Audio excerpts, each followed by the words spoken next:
Richard, welcome and thanks a lot for joining us today. For those of you that, for those in the audience that don't know much about WestHQ, somewhat unfamiliar potentially with the business and the kind of assets that you've got, could you just provide a bit of a brief background, please? Yes, certainly, Dave. WestHQ is a destination in Western Sydney here in New South Wales, and the size of the catchment, our direct catchment audience, of say a 20-kilometre radius, is around about 2.7 million people. So we're well positioned right in the heartland, and it's the heartland of Western Sydney. As a destination, we have 4 quite distinct businesses that are all interrelated. They work with each other per se. So the 4 industries we're in is we're in entertainment, a very large entertainment centre which we've just opened. We'll speak more about later. We're extremely large in the fitness industry, in the hotel industry, and also in the general hospitality industry. And I guess being in the heart of Western Sydney, the importance of community is critical to so many of those facilities that you do provide. The types of initiatives that you've been supporting over the course of time, can you give people a bit of a sense of that? Because there'll be people watching this that don't have too much understanding of the significance of Western Sydney. Yeah, the structure of our company is a not-for-profit organisation. So all the earnings and the profitability that we generate is reinvested back into the asset and also into the local community. Now, we provide, without government funding, infrastructure that the government wouldn't normally provide to the community.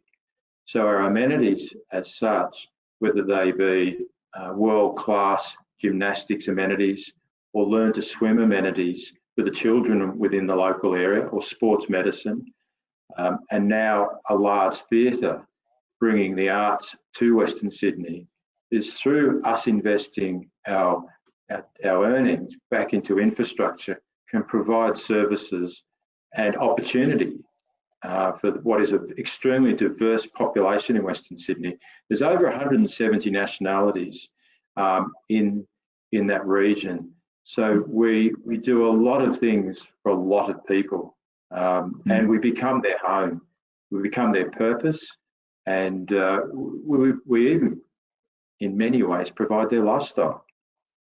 Yeah, well, I think it's fascinating. I mean, a number of years ago, you and your board made some really big decisions to change some of the physical aspects of WestHQ. You've gone through a major rebrand and a major capital investment. Why was that important? And important, I guess, what also drove that type of thinking?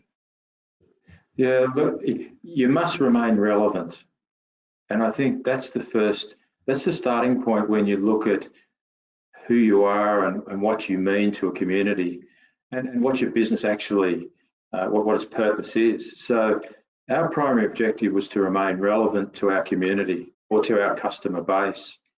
And what we found is that we knew what our core business was and what our purpose was. And one of those investments, which I'm sure you're talking about, is that we always knew that entertainment was key to one of our core values. And it was also became interrelated with one of our purposes, and that is as a licensed club. So when you diversify your income streams, we looked at something that actually complemented what we do, rather than be something, by contrast, was a new proposition. So in many ways it was, I won't say a safe bet, but it was something that we knew a lot about, and it was also in that region an opportunity, because there was no such facilities of that type. So we saw an opportunity in the marketplace as well, but to invest into an asset or into an industry that was begging for infrastructure and begging for someone to commit to it, and that being the performing arts.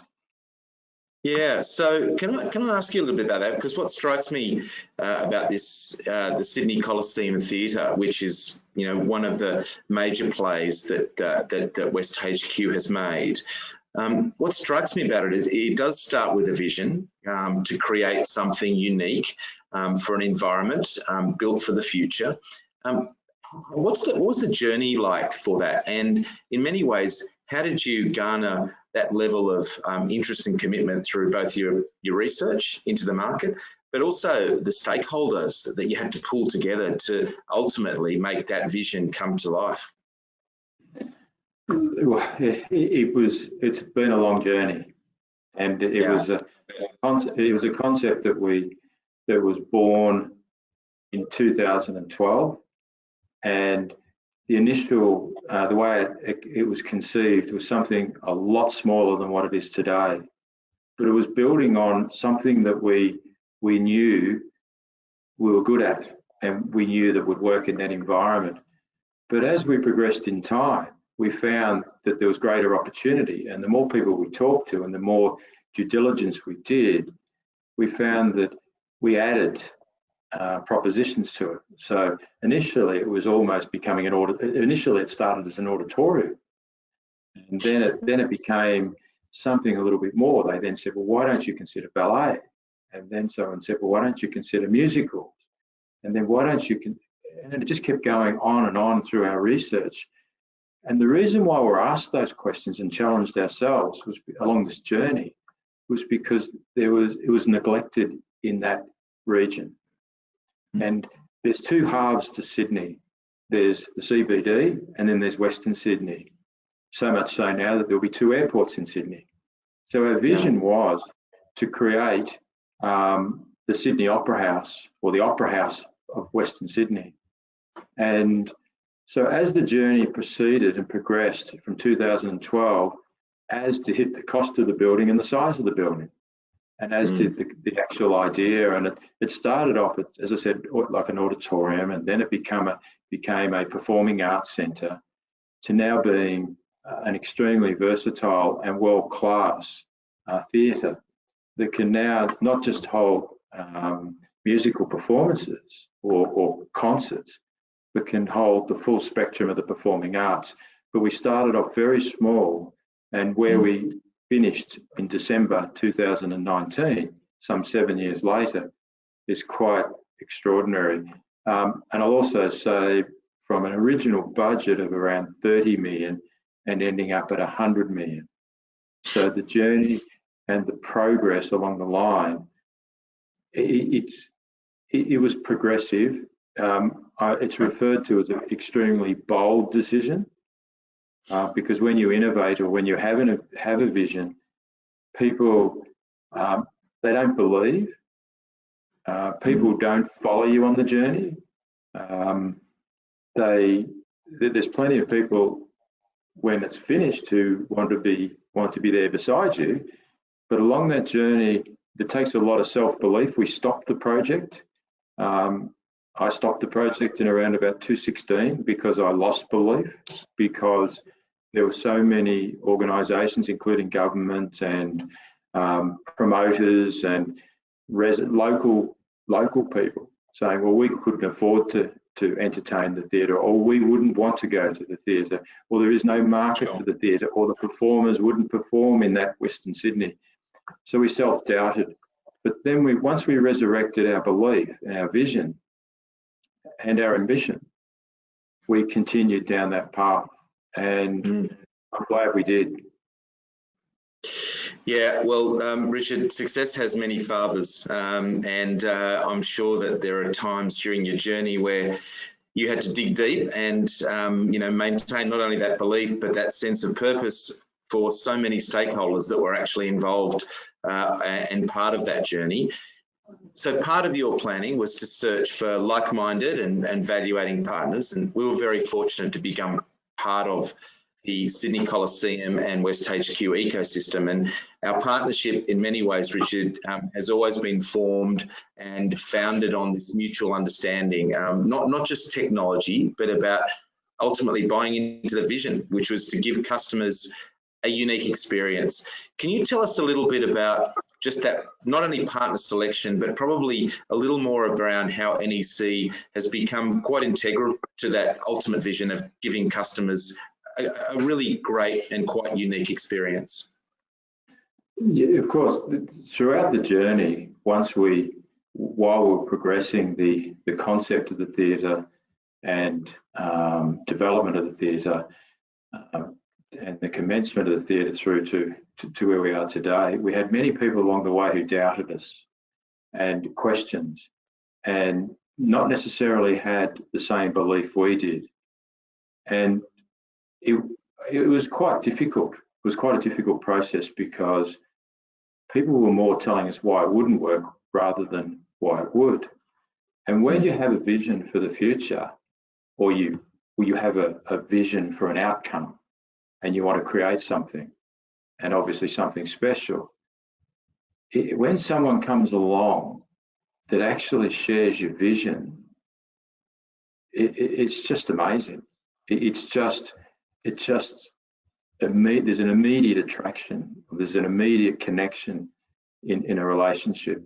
And when NEC when they walked through the door and started to talk about a visionary approach to their business, it was just like twins having the same agenda for both of our purposes. And it was just refreshing to have an organisation or representatives come in and have such a passion about their business as we had the business that we were creating. And then to have the alignment that you could actually take us or take me where I wanted us to go. And it was a wow for me. I thought, gee, you guys are going to help deliver my dream. And you being NEC. And you actually can probably take it beyond that in regards to the technology and the experience. And it was just, it was like a spine chilling, it was the goosebumps thing that you hear when musicians say, I've got goosebumps. Well, the meetings I had initially with NEC, I had goosebumps because while we had a vision of what we wanted to create in bricks and mortar, NEC wanted to bring life to it and technology. And they wanted to push the boundaries in regards to technology and the experience and to places that I had never contemplated. The relationship was just there from day one, common vision, common objective, and you just brought it to life. And Richard, I think one of the things that we bought into very early was what the Sydney Coliseum Theatre could become, not just now. And I know you said in the past, it's very much something for the future. It's in its infancy right now. And particularly COVID in 2020 has thrown many curveballs at entertainment venues, but it's, we will get past COVID and we will get into the next generation of what entertainment looks like in another world. One of the things that we were involved with though was this notion of being able to, or being challenged to, get a large volume of people into a licensed premises where you need to validate that those people are in a licensed venue and get them through quickly. And I think one of the solutions that was very early discussed with WestHQ and Sydney Coliseum Theatre was the notion of some kiosks that actually were able to very quickly authenticate people, get people through. That experience for us was great. Can you just share a little bit about how and why that's very important for the facility that you operate? Yeah, absolutely. One of those experiences I mentioned earlier, we took our vision one step further, was that we were extremely conscious of what happened in Manchester with the Ariana Grande concept, where the security breach and the explosion, and it needed to be a lift in security in what we provided into a performing arts centre theatre. And we also needed access to be able to identify 2,000 people coming into a theatre in a very short period of time, an access system that required us to pass or progress through statutory obligations of having licenses and having facial recognition or having recognition of the individuals. And NEC, and that was one of our quandaries, one of our major hurdles. We even went to government to try to seek an amendment to the Act because we had a real challenge.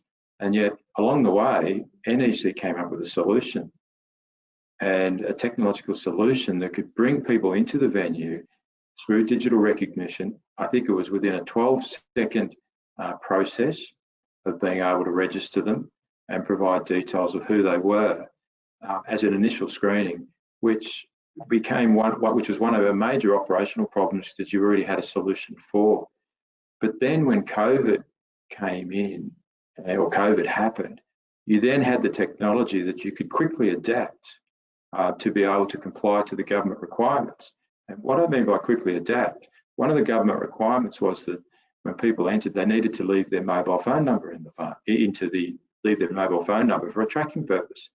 So within a quick phone call to your office, to the office here in North Sydney, we're able to have the technicians amend very swiftly the technology or program the technology to be able to then handle the statutory process that the Australian government's brought into for tracking for COVID. We actually had world's best technology delivered to us within 24 hours, or amended our existing technology. Now, that has, what can one say? It was just an immediate and amazing response. And by providing futuristic technology, that's not technology that will be expired in value in 12 months' time or 3 years' time, because this asset we've built is a 50-year asset. And to have your technology that in 10 years' time will still be relevant is just, I think, one of the strengths of partnering with an organisation like NEC. Richard, I think that the partnership goes both ways. We've helped facilitate some incredible Cisco, high-end Cisco equipment into the facility, and the use of CCTV to ensure the protection of your patrons, your customers. We've actually also been able to, through large, beautiful digital display, create a sense of wow factor inside all the venues. And as you just mentioned, the kiosks that help authenticate people quickly into the venue and have now been adapted to COVID. Technology drives a lot of what people experience. Going forward, and I think just by way of wrapping up this discussion, going forward, do you see it continuing to play a significant part, and that the partnership really, we're at the front end of it in many ways, aren't we? I think we've only started because data and knowledge about who your customer is, that's what we need. That's the future of our industry. And to be able to have the NEC technology with our partnerships with Cisco, having the back end, even Ticketek, by being able to have the understanding through our ticketing systems, the data, but clearly through NEC, even now of more recent times where we need to count patrons in and out, we're able to provide numbers per quarter of an hour, per time frame. We've actually got rich data on who is entering the venue, at what time, where they're spending their money, how they're spending their money, and that technology will define our customer and define our future product. So I think we've only just started a very long journey, Dave, because where I see NEC taking us is helping us understand who our customer is, and also being able to, through your technology, enabling us to adapt our product and our goods and services to the customer from the data that we're able to use from your technology. So you've only just started your relationship with WestHQ in regards to the benefits that you can provide to us for a very long period of time. Well, I think for us, Richard, and I appreciate you, really do appreciate your comments there. For us, we set a vision to align ourselves with a world-class facility, and we knew that when the out of rubble, this amazing facility called Sydney Coliseum Theatre was being not only envisaged but built, that we wanted to get in at the ground level. And we've seen that now extend through your entire WestHQ precinct. And we're delighted to be a partner of WestHQ. We thank you very much for your time today, just to give many people just a sense of the journey that you're on, and that you are just at the start of the journey in many ways in terms of, you know, what COVID and post-COVID environments start to look like for customers. So we're really pleased to be part of it. And again, thanks very much for your thoughts today, Richard. Oh, look, Dave, thank you for allowing me to share our experience and enhance our partnership even further, because we're just delighted to be a partner of NEC. So thank you.